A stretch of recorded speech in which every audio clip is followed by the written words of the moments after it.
أعوذ بالله من الشيطان الرجيم. بسم الله الرحمن الرحيم. سأل سائل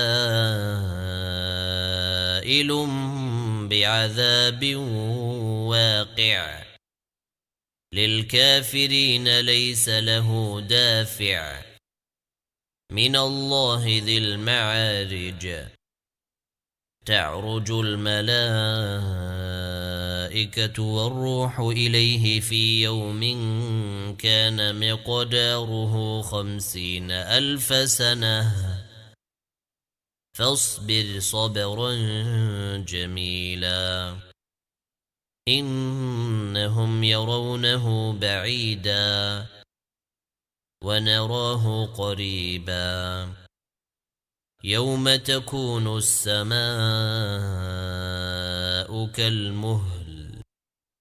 وتكون الجبال كالعهن ولا يسأل حميم حميما يبصرونهم يود المجرم لو يفتدي من عذاب يومئذ ببنيه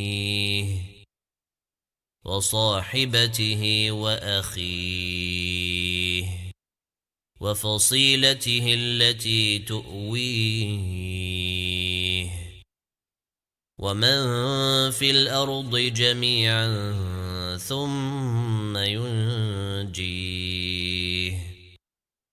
كلا إنها لظى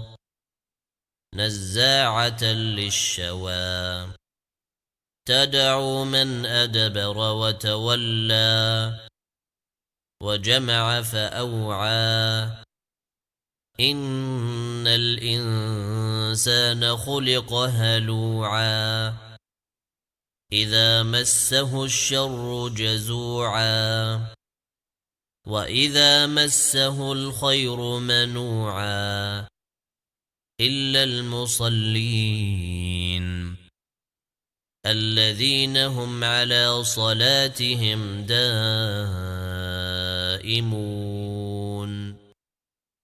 والذين في أموالهم حق معلوم للسائل والمحروم والذين يصدقون بيوم الدين والذين هم من عذاب ربهم مشفقون إن عذاب ربهم غير مأمون والذين هم لفروجهم حافظون إلا على أزواجهم أو ما ملكت أيمانهم فإنهم غير ملومين فمن ابتغى وراء ذلك فأولئك هم العادون والذين هم لأماناتهم وعهدهم راعون والذين هم بشهاداتهم قائمون والذين هم على صلاتهم يحافظون أولئك في جنات مكرمون فما للذين كفروا قبلك مهطعين عن اليمين وعن الشمال عزين أيطمع كل امرئ منهم أن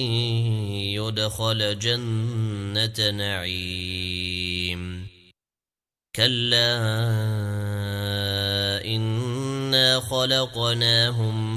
مما يعلمون فلا أقسم برب المشارق والمغارب إنا لقادرون على أن نبدل خيرا منهم وما نحن بمسبوقين فذرهم يخوضوا ويلعبوا حتى يلاقوا يومهم الذي يوعدون يوم يخرجون من الأجداث سراعا كأنهم إلى نصب يوفضون خاشعة أبصارهم ترهقهم ذلة ذلك اليوم الذي كانوا يوعدون